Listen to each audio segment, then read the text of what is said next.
Halo teman-teman, Assalamualaikum warahmatullahi wabarakatuh. Waalaikumsalam warahmatullahi wabarakatuh. Saya beruntung sekali hari ini karena dapat waktu dari seseorang yang mungkin teman-teman ada yang pernah ketemu, ada yang belum pernah ketemu.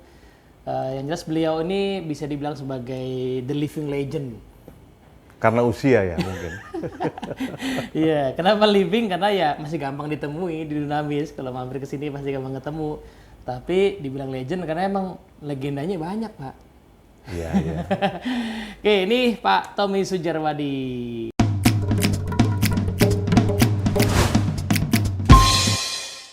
Oke, Pak Tommy, Gimana Kak Teddy? terima kasih waktunya, Pak. Oh, saya terima kasih juga dikasih kesempatan untuk ngobrol-ngobrol pagi ini. Iya, Pak Tommy itu saya ketemu pertama kali ikut waktu Bapak ngisi sertifikasi Seven Habits di ITB. Masya Allah. Iya, Iya kan, Pak, ya? Iya, iya betul. Saya di belakang gitu, sebagai orang edu bantu-bantu aja. Pesertanya dokter-dokter, Iya, iya, iya betul. juniornya Pak Tommy, ya kan. Dan kalau nggak salah tuh 3 hari, 4 hari Pak ya? 3 hari. 3 hari waktu itu. Iya. Nah, saya baru pertama kali lihat ada orang yang bisa ngajar 3 hari, pesertanya nggak sempat banyak latihan bahkan gitu ya, menikmati ceritanya. Dan yang saya bingung adalah kok Bapak bisa ngambil contoh apa aja gitu. Iya, iya, iya. Gimana Pak itu Pak? Sebetulnya contoh itu strategi saya untuk memudahkan pembelajaran. Jadi saya ingat zaman dulu kuliah ya, itu kalau profesor ngasih teori apalah ilmu gaya, ilmu gempa gitu ya, ujung-ujungnya itu pertanyaan dari teman-teman tuh adalah ada contoh soal nggak Pak? Contoh soal. Iya, karena dari situ saya menarik sebuah kesimpulan sederhana bahwa tuh ternyata kalau ada contoh itu orang lebih mudah mencernanya. Wah, iya, iya, iya. Misalnya, ya contohnya sehari-hari lah, perlakukan orang tuamu dengan baik gitu. Itu kan kalimat itu kan sangat luas Gede banget artinya, ya. maknanya. Tapi kemudian waktu mengatakan perlakuan orang tuanya dengan baik kepada anak umur 7 tahun sama kepada anak umur 17 tahun, contohnya yang beda gitu. Iya, iya, iya. Nah, itu barusan udah ngasih contoh lagi tuh Pak Tommy. Iya. Nih, hampir setiap hari teman-teman kalau kesini ngobrol Pak Tommy itu begitu modelannya Iya, tuh. betul, Jadi kita betul. dibawa ke atas, lalu ke bawah, ke atas, Iya, ke bawah betul, gitu ya. betul, betul. Nah, tapi ngomong gini Pak, saya pengen gali sedikit Pak.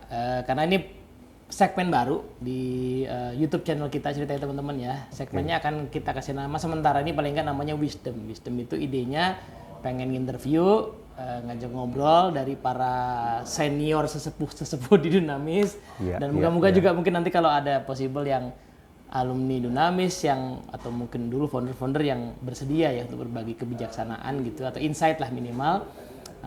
Di edisi perdana ini Pak Tommy Sujarwadi, kalau teman-teman lihat di website kita itu Chief Technical Officer kita. Nama lainnya apa Pak? Apa Franklin Covey Pak? Head of Franklin Coffee Indonesia. Head of Franklin Covey Indonesia. Jadi Franklin Covey di Utah. Iya, Ada betul. perwakilan Indonesia. Nah, bosnya Pak Tommy ini. Gitu. Dan sejak pandemi saya dan teman-teman fasilitator punya kemewahan karena kita punya sesi pagi namanya Montok ya, Pak ya. Iya. Morning Talk itu basically adalah sesi untuk ngobrol, berbagi inspirasi, tapi sekaligus juga jadi mewah nih karena hampir dapat contoh kayak tadi tuh. Ya, itu hampir tiap pagi kalau lagi Pak Tommy ada. Oke, Pak Tommy, tadi Bapak sempat ngomong soal zaman kuliah. Betul. Saya dengar background-nya Pak Tommy sebagai pakar leadership ini kuliahnya agak unik, Pak. Apa kuliahnya, Pak? Iya, selulus SMA saya kuliah teknik sipil di ITB. Teknik sipil ITB. Ya. Dan mungkin itu sudah berkah dari Allah ya. Jadi waktu lulus pekerjaan formal saya, karena saya waktu kuliah sempat kerja informal, tapi pekerjaan formal saya itu di sebuah konsultan jalan raya yang sedang mengerjakan proyek tol Jakarta Cikampek. Oh, yang legend ini berarti? Iya, lagi dibangun itu. Jadi tol Jakarta Cikampek itu sudah didesain selama 25 tahun, tapi pelaksanaannya baru 25 tahun setelah desain itu selesai. Ya, macam-macam lah. Mungkin ada masalah anggaran, masalah kepentingan politis dan sebagainya, juga prioritas. Tapi yang saya ingin jadikan pembelajaran sekarang ya, itu setelah saya di-assign dan bekerja dengan gaji formal, itu saya report kepada atasan saya namanya Bapak Insinyur Untung Sarosa. Untung Sarosa. Kebetulan Pak Untung itu sedang mengerjakan proyek untuk pengembangan para project manager. Jadi berhubung saya itu pengalaman di lapangan kurang, saya diminta support untuk melakukan pelatihan dan pengembangan para project manager. Jadi judul insinyur sipilnya hanya supaya pahamlah bahwa ada pembuatan jalan tol, ada konstruksi, ada betterment dan sebagainya, istilah-istilah teknis. Tapi intinya adalah bagaimana kita membekali para project manager dengan kemampuan teknis dan non teknis. Nah, ini yang non teknis ini pada waktu disebut, sekarang sering disebut sebagai soft skill. Oh, jadi Bapak assignment-nya udah itu dari awal? Iya, assignment-nya itu dulu. Jadi akhirnya saya belajar, saya senang, tapi manfaat terbesar akhirnya saya kenal dengan semua project manager gitu. Jadi bisa dibilang dari awal tuh emang udah masuk dunia HR gitu Pak ya? Ya kebetulan. Dan memang akhirnya jadi isinya kebetulan semua. Karena setelah itu saya nggak lama di PT Indek karena saya diterima kuliah lagi di IPPM. Oh, langsung S2? Ya dulu namanya Wijawiyata Management. Jadi bedanya adalah S2 pada waktu itu biasanya nggak full time, tapi kami full time. Senin sampai Jumat kuliah dari jam 8 sampai jam 4, hari Sabtunya ujian.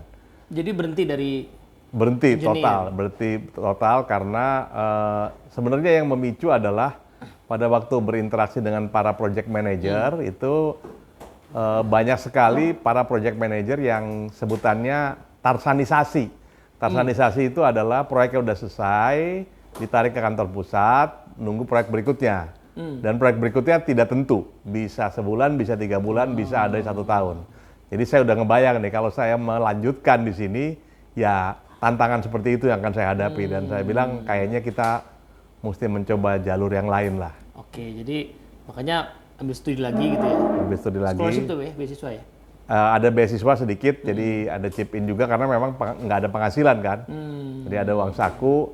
Tapi yang menarik mungkin kalau ngomongin kebetulan itu, at the end of the session yang jangka waktu 1 tahun, akhirnya saya ketemu dengan pembimbing yang membahas mengenai SDM juga. Jadi bagaimana human resources perannya dalam manajemen, karena kan pada waktu itu pada waktu kita bicara istilah manajemen ya, ada manajemen keuangan, ada manajemen pemasaran, ada manajemen operasi, ada manajemen sumber daya manusia. Nah itu menarik menurut saya. Kenapa menarik? Karena pada waktu itu ada kuliah namanya organization behavior. Perilaku organisasi. Perilaku organisasi itu menarik karena jawabannya tidak tunggal. Saya baru menyadari bahwa untuk mencapai sesuatu itu jawabannya nggak harus satu. Sementara di engineering kalau kita ngedesain, ya udah pikirannya cuma rubuh atau nggak rubuh. Kalau di sini yang membuat nggak rubuh tuh bisa banyak. Oh, kalau di engineer terus dipilih ya, intinya harus dipilih, ada satu jawaban baku. Iya gitu kan ya? Pertanyaannya adalah A lebih besar dari B. Nah, mana pernyataan di bawah ini yang benar? B lebih kecil dari A, B sama dengan A, B lebih besar dari, ya pasti jawabannya cuma satu. Oke. Itu yang, bentar, bukannya Bapak itu bankers ya Pak ya? Terus tadi kapan jadi bankers? Setelah selesai kuliah di IPPM, saya kerja menjadi konsultan di IPPM 1 tahun. Nah, ngajar di situ? Ngajar di situ, jadi konsultan. Saya termasuk yang beruntung lah ditawarin dari 30 lulusan, 2 orang bekerja di situ. Dosen atau apa? Saya jadi konsultan. Konsultan aja ya? Jadi konsultan, dan itu menarik tuh konsultan itu. Jadi at that time saya merasa cukup qualified menjadi konsultan. Tapi setelah jalan setahun, saya lihat bahwa wah ini kayaknya saya nggak punya sebuah core kompetensi yang memungkinkan saya bisa bicara dengan baik dengan klien. Ditambah pengalaman saya masih sangat terbatas. Bayangin aja lulus cuman kerja 4 bulan, kuliah setahun, kerja setahun, nggak sampai 3 tahun. Jadi 2 tahun 4 bulan. Akhirnya saya memilih belajar dari bawah menjadi manajemen trainee di Bank Niaga. Itu namanya programnya PPE, Program Pendidikan Eksekutif. Jadi end to end dari mulai kasir. Ya, nama besarnya manajemen trainee atau setiap ada yang namanya ODP, ada yang namanya EDP, Executive Development Program, ada Officer Development Program. Kalau kita di bahasa Indonesia kan namanya PPE, Program Pendidikan Eksekutif. Itu benar nggak sih Pak? Sebenarnya program itu yang Bapak ikuti itu salah satu rintisan yang mungkin sekarang menjadi banyak ya, tapi Bank Niaga salah satu pelopornya gitu. Bank Niaga at that time tahun 89 itu bank yang sangat percaya bahwa talent itu harus di-develop dari dalam. Jadi orang dibiarkan matang belajar semua sampai gitu detail. Dan apa benefitnya kalau dari dalam? Dia tahu budayanya. Jadi memang ya saya juga akhirnya menyadari bahwa anasir-anasir asing yang masuk special recruit itu seperti kita mendapatkan vaksin. Nanti ada fase demam tuh, dan perusahaan nggak bisa handle terlalu lama kalau demam terus, kapan performnya gitu. Dan perusahaan-perusahaan besar seperti Astra, sekarang mungkin Bank Mandiri, dan dengan korpu-korpu seperti BCA itu mereka groom dari bawah supaya tumbuh bersama-sama dan budayanya jadi solid. Jadi nggak boleh sering-sering pakai vaksin ya Pak ya? Ya vaksin harus, nah ini pertanyaan yang paradoksal juga. Jadi saya ketemu dengan Pak Profesor Jisman Simanjuntak. Beliau mengatakan dalam beberapa situasi perlu divaksin. Karena kalau kita anti sama sekali dengan special recruit, itu nanti bisa terjadi pernikahan darah sejenis. Yang menyebabkan kualitasnya jadi turun gitu. Jadi kita nggak open minded. Perlu. Nah ini memang, nah ini salah satu bukti mengenai organization behavior. Jadi nggak bisa kita bilang A absolut, B absolut. Pure dari bawah nggak bisa. Nggak bisa. Tapi ngerekrut terus dari luar juga nggak bisa. Jadi, ya, jadi mesti ada dosis seninya yang tepat ya. Jadi nah itu yang membuat saya merasa bahwa ini yang menjadi apa ya excited buat kita. Karena kalau nggak nanti kita bosan. Jawabannya itu. Terus kalau ini kan bilang situasional. Dan itu terbukti lah dalam setiap soft skill ada yang sifatnya situasional. Dari Bank Niaga berapa tahun Pak? Terus singkat cerita mungkin sampai Dunamis gitu. Kalau nggak salah Bapak juga pernah 2 kali masuk Dunamis. Nah itu seru ya. Jadi di Bank Niaga saya membagi fase saya menjadi 3. Menjadi PPE 13 bulan, menjadi auditor 3 tahun. Oh ditugaskannya di auditor? Di auditor. Jadi saya nggak bisa memilih karena itu bagian dari kontrak. Tapi sejujurnya saya kurang pas sebagai auditor. Akhirnya saya minta dipindahkan ke namanya tuh Human Resources Group. HR Group ya? Iya, ditanya, kenapa kamu seneng? Buktinya apa? Buktinya gampang lah. Karena pada waktu itu officer tuh diminta ngajar di Cisarua. Nah, kan suka ada penilaian dari peserta. Saya tunjukkan ini loh penilaiannya begini. Ya kalau memang saya dianggap qualified ya. Jadi memang mesti ada NPS-nya bagus gitu Pak ya? Mesti ada evidence lah, mesti ada evidence. Alhamdulillah saya dapat itu, pindah, dan ya itu mungkin fase-fase penting ya dalam hidup saya, di mana saya menemukan bahwa ya tentu di pekerjaan lain bisa juga, cuman kan yang penting bisa perform dan happy. Itu mungkin kata kunci penting yang sekarang lagi dibahas nih, dengan berbagai macam teori, ada namanya ikigai lah, apalah sebagainya. Tahun 97 saya pindah ke Bank Putra Multikarsa. Karena Niaga sekian lama di HR berarti Pak ya? Terakhir saya dari HR. Audit HR? Iya, audit IT ke HR. Saya di-hire menjadi Deputy Director yang menangani IT dan HR. Di Bank Putra, di Bank Putra Multikarsa. Tahun 97 Pasti ya. nggak pernah dengar nih anak Gen Z Pak. Iya, karena banknya tahun 2000 ditutup. Saya juga nggak pernah dengar Pak, kalau nggak lihat profilnya Pak Tommy. Betul. Jadi itu mungkin yang menjadi jembatan kenapa saya masuk ke Dunamis ya tahun 2000. Banknya ditutup oleh BPPN karena masalah kredit. Penyihatan Perbankan Nasional Pak. Iya, Badan Penyihatan Perbankan ya. Berarti habis krisis 98 ya Pak? Iya, memang itu akibat dari krisis 98 di mana banyak kredit-kredit pembiayaan khususnya kepada grup Texmaco yang sampai hari ini belum selesai. Itu mengakibatkan bank itu kehilangan likuiditas dan jadi ditutup oleh BPPN. Nah, tapi kalau ditanya kenapa akhirnya ke Dunamis, nah ini mungkin menarik bahwa ini adalah flashback waktu di Bank Niaga. Jadi di Bank Niaga tahun 95 itu Bank Niaga mengadopsi program yang disebut dengan The 7 Habits of Highly Effective People. Pada waktu itu sangat populer karena big name seperti Astra, Unilever, Udah duluan. sudah duluan Pak memakai, jadi di antara CEO ngobrol-ngobrol ini program yang baik ya.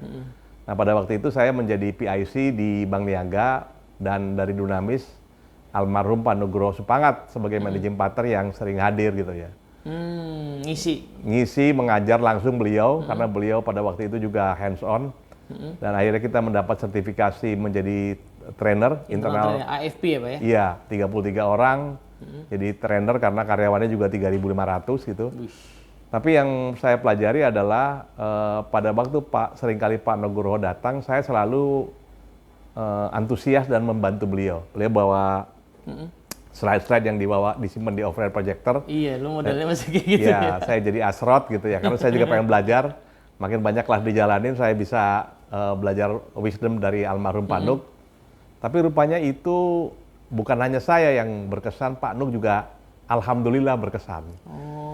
Jadi pada waktu beliau tahu bank saya ditutup, beliau menelpon istri saya beberapa kali bilang, Tommy suruh ke kantor aja. Bisa aja Pak, ya, Nuknya langsung ngontaknya istri. Memang itu hebat, jadi tahu siapa itu influencer Tokoh penting. Kuncinya ya. Betul.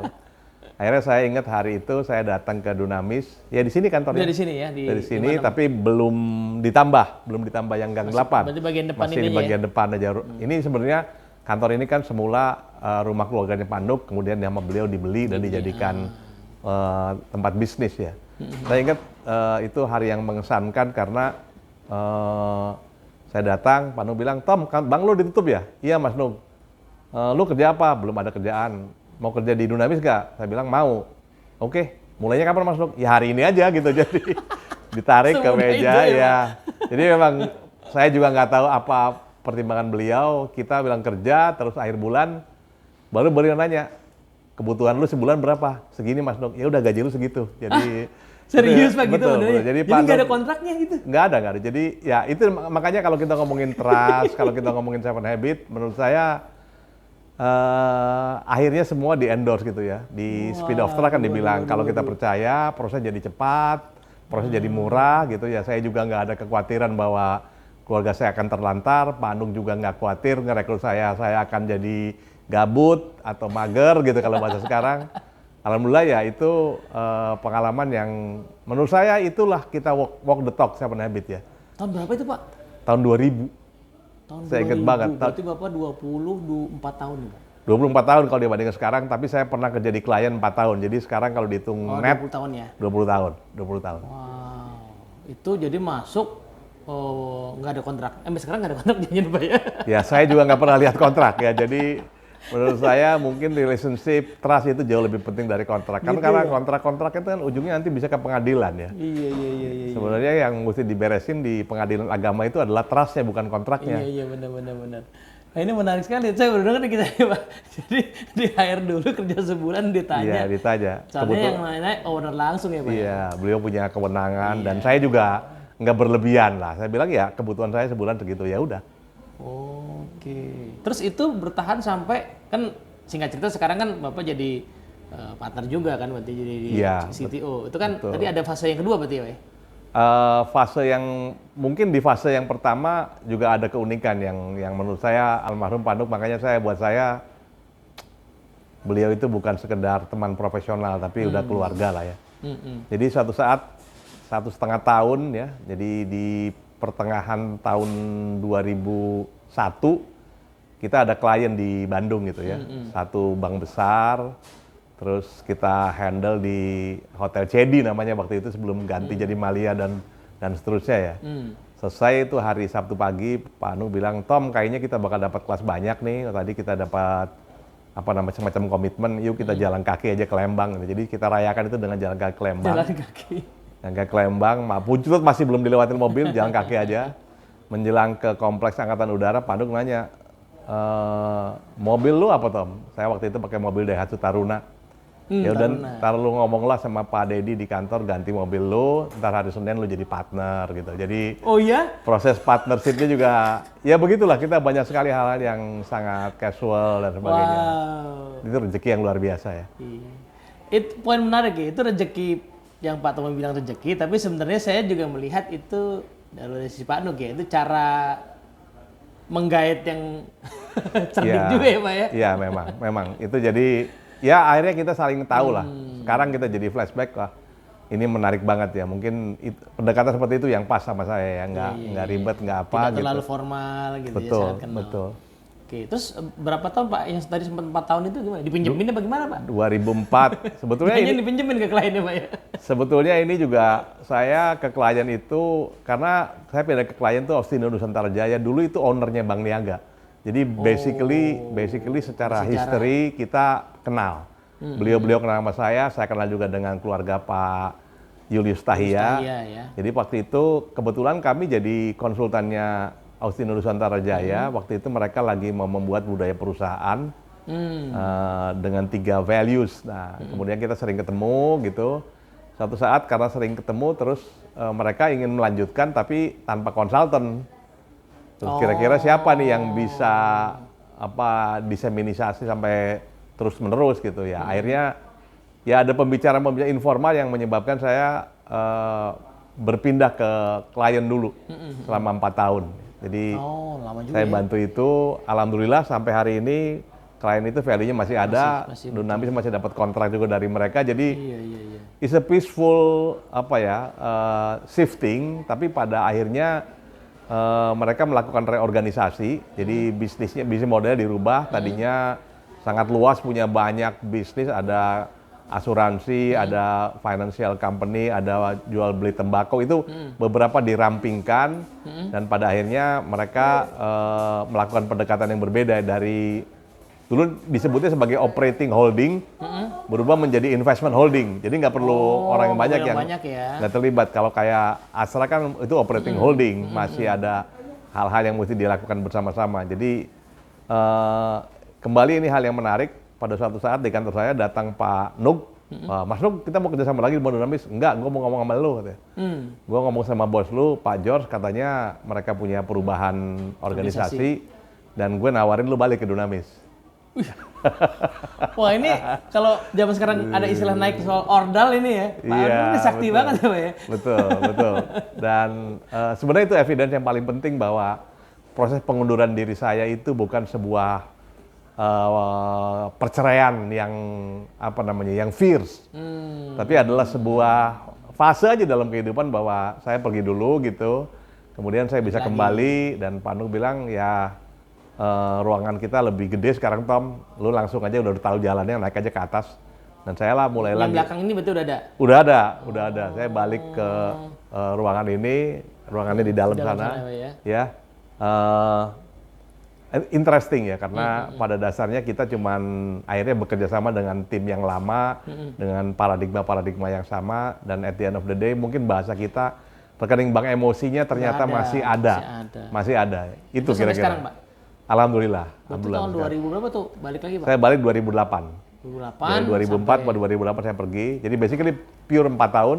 Jadi total kalau dihitung saya 20 tahun di Dunamis. Saya jadi baru paham ya, ini menjelaskan kalau cerita dari awal tadi Pak yang dapat proyek soal ngajar itu ya, di kontraktor. Terus di Niaga juga ternyata begitu ya, sebelumnya minta masuk ke HR Group karena punya evidence ngajar. Berarti kan sebelumnya udah sering di assign atau diminta diundang buat ngisi. Benar. Berarti skillnya Pak Tommy itu emang puluhan tahun itu bentuk Pak ya. Skill cerita tadi, skill ambil contoh gitu ya Pak.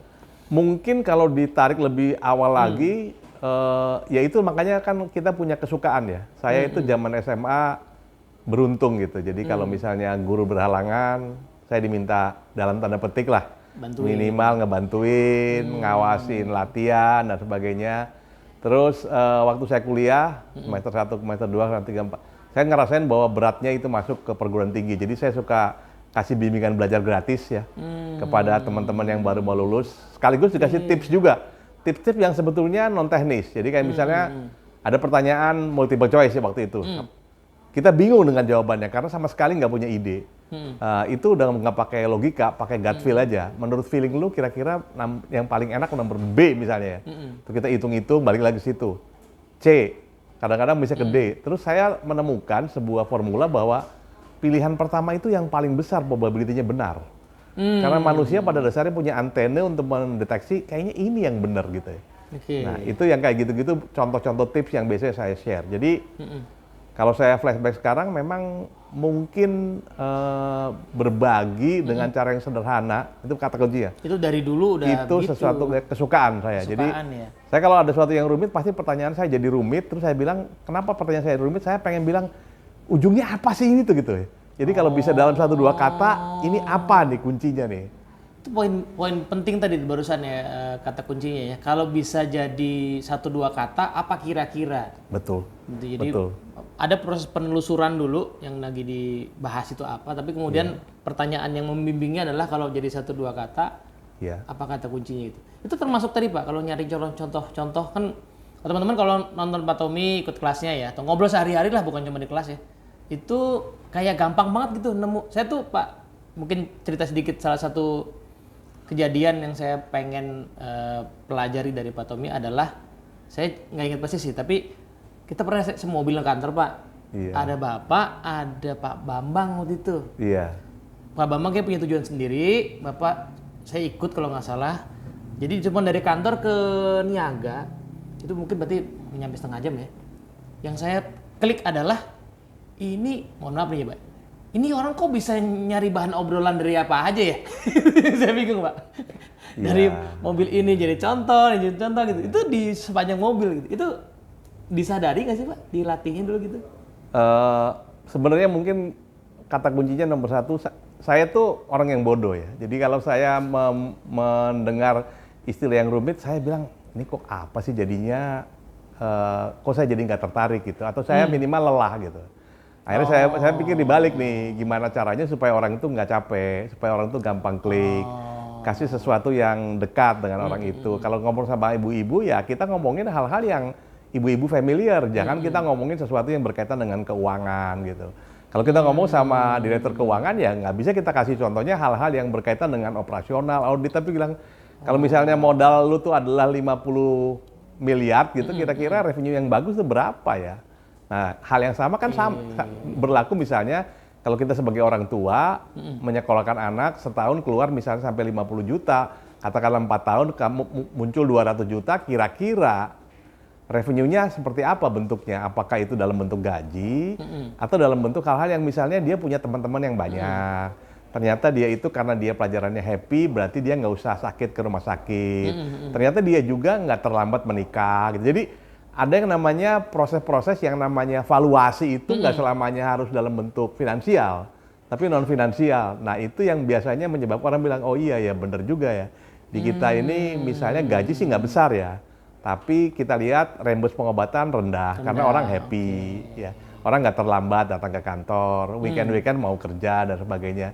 Nah itu menurut saya mesti ada break tuh yang mesti kita lakukan. Gimana kita ngelihat beyond the point gitu.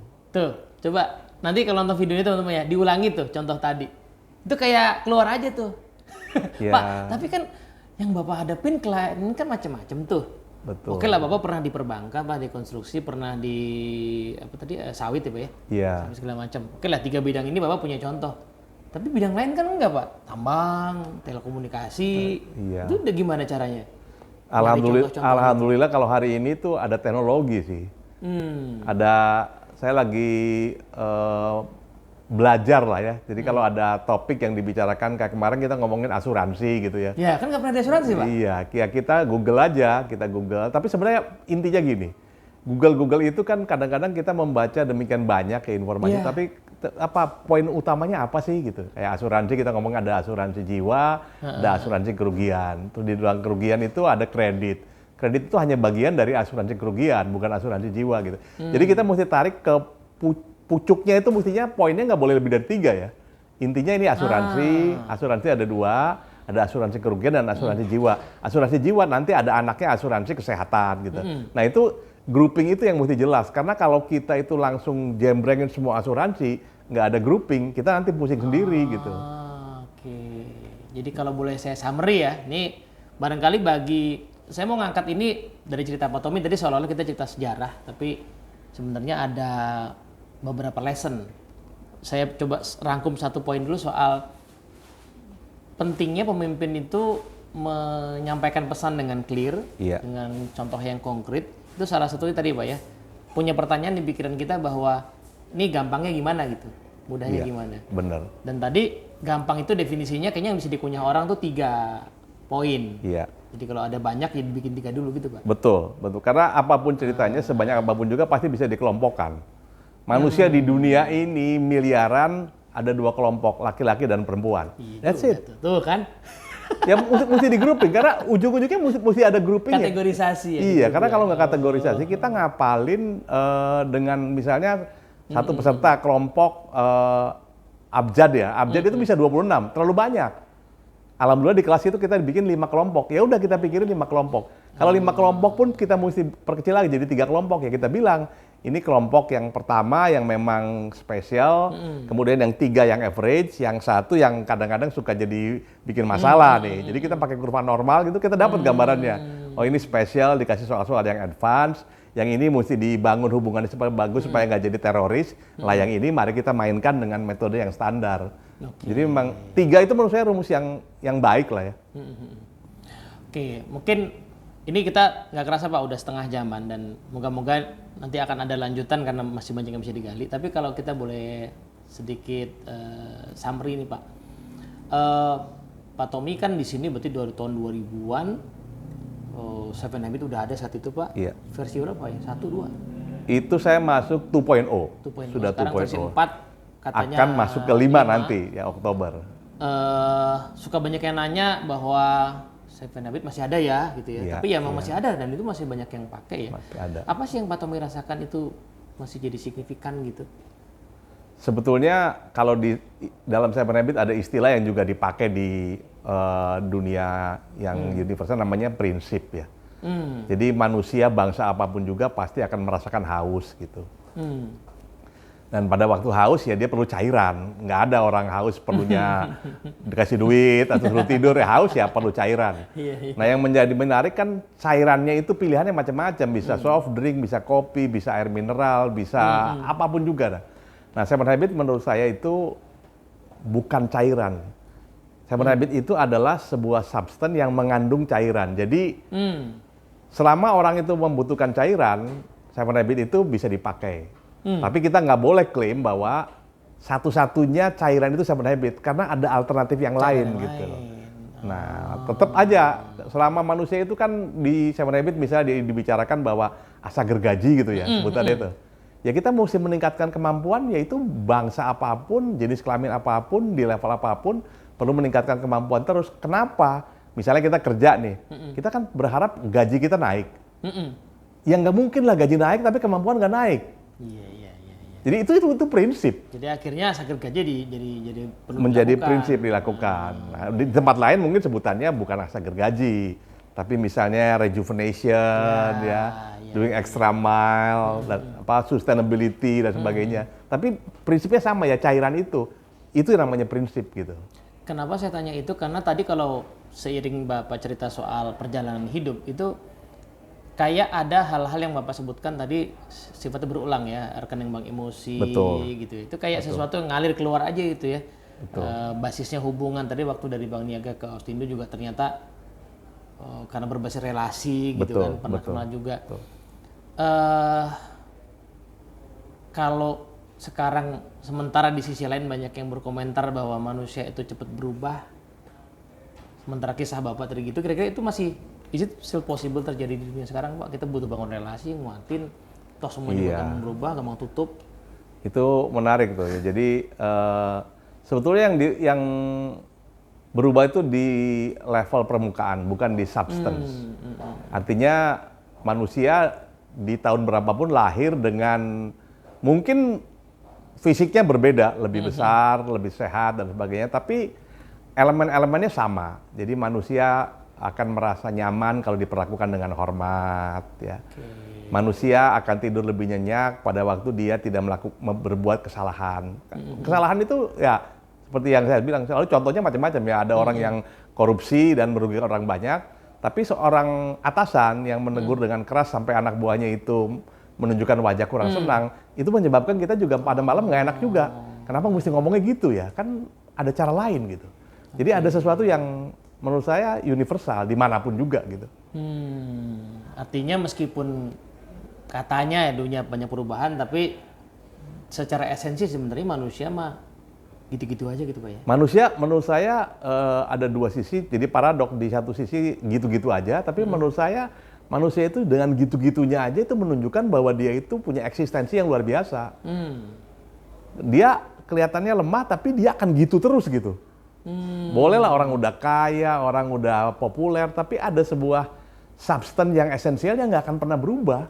Pada dasarnya kalau dia jujur bilang, sebenarnya sih kalau boleh milih ya, saya daripada jadi pejabat yang ngikutin jadwal terus selama 2 periode gitu kan, pengen juga sekali waktu gitu bangun pagi bebas gitu ya, saya melakukan apapun gitu ya. juga, mau ngapa-ngapain, mau olahraga, kayak mau nemuin teman lama, nggak usah pakai pengawal, itu akan menjadi the ultimate happiness, dan itu yang seringkali kita lupa bahwa itulah hakikat manusia yang tertinggi gitu. Iya. Ini menarik ya teman-teman, kita simak poin-poin Pak Tommy, karena kalau yang nggak dengar cerita dari awal nggak akan ngira bahwa beliau tuh dulunya engineer Pak ya. Iya. Sipil lagi. Iya, betul. Itu masih ada nggak sih Pak sisa ilmu sipilnya Pak? Sebenarnya yang ada sisa adalah algoritmanya aja. Algoritmanya. Algoritma mengatakan bahwa di sipil itu kan bahwa yang namanya beban diturunkan dari atas ke bawah. Jadi dari atap, ada kolom, ada balok, ada ke fondasi. Sama juga kan perusahaan kan begitu juga. Struktur organisasi ya. Struktur organisasi. Iya, yang kelihatan di atas itu kan sebetulnya kan CEO, board of director, C-level. Tapi kan sebenarnya yang membuat gedung itu bertahan fondasinya. Fondasinya ya. Para frontliner, para pelaksana. Nggak kelihatan. Iya, nggak terhitung lah karena jumlahnya besar. Tapi begitu ada kerusakan di situ, maka perusahaan ini tanpa disadari sedikit-sedikit tenggelam. Boleh lihatlah kasus-kasus perusahaan yang pada akhirnya tutup tanpa menyebutkan nama. Itu bermula dari situ karena di fondasinya sudah nggak bisa menahan perubahan-perubahan yang terjadi di akar rumput. Jadi nyambung ke tadi soal apa? Vaksin tadi ya, darah segar itu diperlukan, Perlu. tapi nggak bisa terlalu banyak karena itu berarti merusak fondasi keseluruhan ya Pak? Nah, itu yang menarik bahwa harus ada feel ya. Jadi kalau misalnya sebuah musik gitu ya, wah ini kayaknya musik kalau pakai jazz yang zamannya Louis Armstrong, anak-anak milenial udah nggak denger nih. Nah, tapi kalau kita lihat Laufi sekarang itu musisi jazz, single, mau menang Grammy, ada esensi mengenai era Fitzgerald-nya, Dinah Washington-nya, tapi jadi light gitu, nggak seberat itu. Nah, sekarang pertanyaannya, berapa nih rumusnya? Kalau saya ditanya rumus itu, menurut saya tergantung marketnya, tergantung audiensnya. Contoh lain misalnya di Indonesia itu dulu, karena saya suka memperhatikan dan menikmati jazz, ada Java Jazz, ada Jack Jazz. Jack Jazz sudah almarhum, bersamaan dengan wafatnya Bang Ireng Maulana. Tapi Java Jazz dengan Pak Peter Gonta, ada Ibu Dewi Gonta yang putrinya, itu bisa survive. Dan menarik ya, kalau kita lihat betul-betul Java Jazz, itu jazznya mungkin udah di bawah 40%. Iya sih, udah nggak semua jazz ya? Udah nggak di bawah 40%. Ya, nah, yang pesimis akan bilang, wah ini jazz yang melenceng. Tapi menurut saya justru proses-proses ini yang menyebabkan generasi muda pada akhirnya mulai menyukai jazz. Ya Laufi itu contohnya. Orang yang belajar mendengar Laufi dalam waktu 10 tahun, suatu saat dia bilang, ada yang lebih serius nggak? Nih kayak misalnya orang, lebih serius, kayak orang minum kopi susu gitu ya. Ujung-ujungnya dia bilang, kopi susu ya, kopinya sebenarnya ada di Americano. Americano gue bilang, boleh nggak espresso gitu? Karena pada dasarnya itulah proses pemurnian. Tapi kalau dari awal langsung dikasih espresso, orang udah keluar kapok dulu gitu. Siap. Oke, wah daging banget nih Pak. Bukan daging sih, kalau mau potongnya bukan daging, tapi udah jadi sate kayaknya. Ini kopi nih kalau jadi sate. Makasih banyak Pak Tommy waktunya. Thank you, alhamdulillah bisa. Ya sebenarnya cuma cerita. Mungkin ada beberapa yang masih relevan sampai hari ini, tapi saya selalu percaya bahwa yang gak relevan itu kulitnya. Tapi kontennya itu tetap relevan. Orang bersepatu, modelnya berubah, tapi esensi sepatu melindungi kaki. Masih sama ya. Nah, jadi mohon teman-teman yang nonton, jangan lupa komen di bagian bawah gitu ya, atau dimanapun sharing.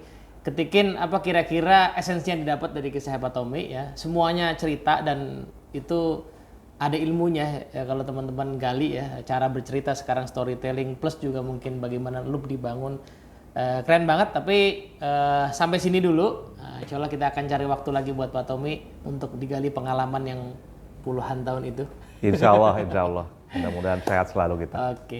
Oke. Bye teman-teman semua. Assalamualaikum warahmatullahi wabarakatuh. Waalaikumsalam warahmatullahi wabarakatuh. Thank you.